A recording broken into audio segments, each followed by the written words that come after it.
Today's been a stressful day. This evening, I ushered for Clayton Theater Group, and they were doing Brighton Beach Memoirs by Neil Simon. Say hi to everyone, Thrall. Hi, everyone. Haven't seen me for a few vlogs, have ya? Huh? Look how cute you are. Ooh, look at that cute boy. Ooh. Wow. Kiss, kiss. I know, I tricked him. I pretended I was eating something and he came running. I'll try to make it quick, but you know how that goes. It was a very stressful day. I had already arranged to usher tonight a couple weeks ago. I was asked if I could usher, and I said sure. So I did, and it was a good, it was a decent production. I don't generally go to things that are serious. I mean, it has its moments of, chortles, but I don't usually see serious stuff or musicals. But I help out, So I watched it. Met a delightful lady, originally from Wales. She had a lovely accent. Lovely lady. She's lived here, there, and everywhere. And we ushered together. It was very nice to meet her. Her name is Gwyneth. But this morning, it all started with a phone call. Not a robocall, a BoBo call from my brother, the one that lives in the same neighborhood here.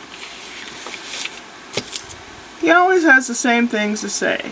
Every time it's either the Three Stooges or telling me about some spindle on a lawnmower that wouldn't turn and the belt was getting caught. I've heard the same stories over and over and over again.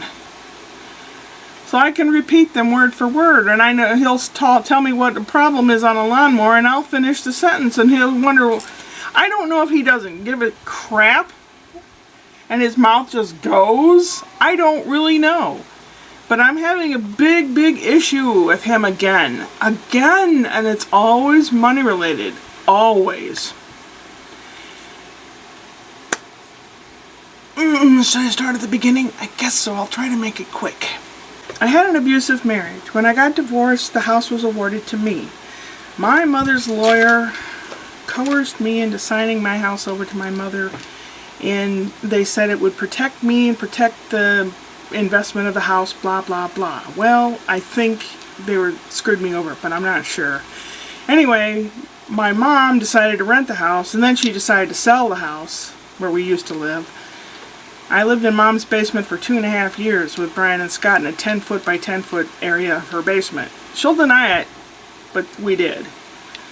Now her house is so full of crap and it's dirty. It was clean and not full of crap when I lived there, but now it's full of crap and it's dirty. Anyway, the money from the sale of my old house went into some account that's paying for where I live now. Not sure who manages that lump of money or who's in charge or anything. I don't know. I was raised in a house where you don't talk about those things, so I don't know how to do anything. You don't talk about diseases. You don't talk about bad situations like wife beating or anything like that, or you don't talk about money problems. You don't talk about anything like that in my family. It just, maybe it's a generational thing. I don't know. Anyway, Richard has a big truck, a GMC truck. And there's no way he could have got it on his own, so Mom co-signed. So basically, that truck is on Mom's personal property tax form, as is this house, since she's got payments coming out from her name, and her house is paid off. So Richard's truck, this house, and her house, we still pay personal property tax, and her car, which she doesn't drive because she's bedridden, sits in their driveway and gets dirty. Richard used to take his neighbors to the doctors in it, and subsequently things are messed up on it, and he doesn't maintain it. I would maintain it. I don't like the car because it's hard to see out the back window. You can't back up, you can't maneuver in it, it takes a lot of gas, it's a big old car. I would like to have a very economical car, and I already have one picked out. It doesn't have to be brand new, but I have what I want in mind. And my brother said, well, why do you want that? I said, because that's what I want. It will save me money. I'm always all for saving money. I pick up pennies, for God's sakes. And here's the problem. In October, we get personal property tax statement mailed to us from the county. Everybody that owns anything, whether it's a car, trailer, boat, house, RV, you get a personal property statement saying you owe so much tax or whatever percentage. It comes in October, it's due by the end of the year. So you have October, November, December. You have 2 months to pay it. And I know that I always get this, so you always have to budget a little bit. I know approximately what mine is, so I budget it, and I put that aside, and I don't spend that at all. I don't know if Richard is responsible for taking that form and paying it from Mom's account, because he keeps her debit card on him, which he shouldn't. Or if my brother David, who's executor of the will and takes care of some big financial stuff, if he is in charge of that. So I wrote to my brother David and asked him, because Mom owes $2,000. Her car is due to be licensed in June, and you have to have proof that you've paid your personal property tax for the last 2 years, which she hasn't done apparently, or someone hasn't done. What's to be done? On the way back from the play tonight, my car pooped out twice. I have a new battery in there, and it pooped out, wiping out all the radio stations and everything, and the lights inside wouldn't work until I turned the car back on and the lights worked, but the car's dying.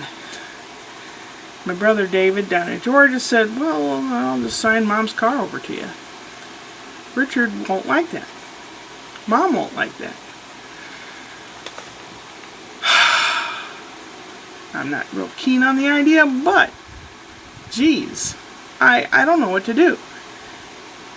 The problem that I'm having is I was getting to the point of knowing approximately how much I can spend and budget for to buy a car replacement.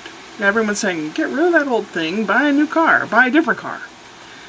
But the thing is, I get to the point where I know how much I can spend, and I'm almost to the point of going in and saying to a guy, hey, what you got in this price range, this is what I can afford. Don't try to oversell me, because it isn't going to work. If you try that, then I'll go somewhere else. That's what you have to do, I guess. Anyway, that's taking into account that I can live the way I live right now, here.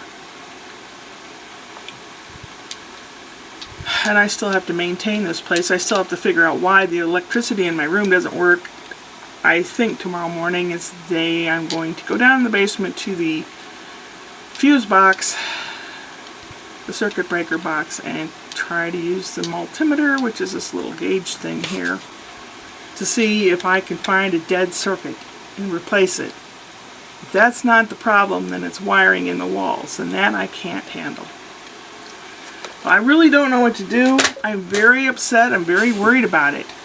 So everything has to be budgeted, and I've been the one that's been paying for the maintenance and everything of this house. Why not, right? All of a sudden, again, it's going to be, I might lose this place to live because of Richard's negligence. He doesn't seem to care. He doesn't realize that if this is blown, he doesn't have a truck because he won't be able to renew anything. The personal property tax will be a lien on Mom's house, a lien on this house. He'll lose his truck. Mom will lose her car. All this stuff will be lost. And I'm terribly upset about it. It's very emotionally draining. So I wrote a letter, emailed to my brother David, saying, who's in charge of this? And Richard said it hasn't been paid, and this is happening, and that is happening.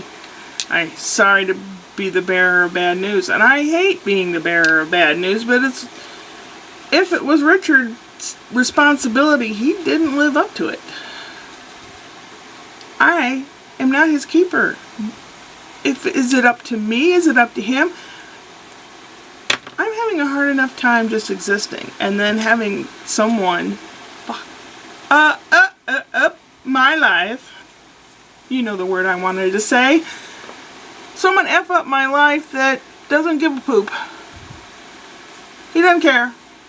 He just blindly does stuff and spends money and overdoes things, and I'm just blown away. It's like, please God, if there's a God, stop being a bastard. Let me win some money to get the hell out of here and be financially stable. So it's been kind of a stressful day. Tomorrow's Friday. I will try to film checking the circuit breaker box. If you don't see me tomorrow, that means I've electrocuted myself. And I love you all. Thank you for being there. Upward and onward.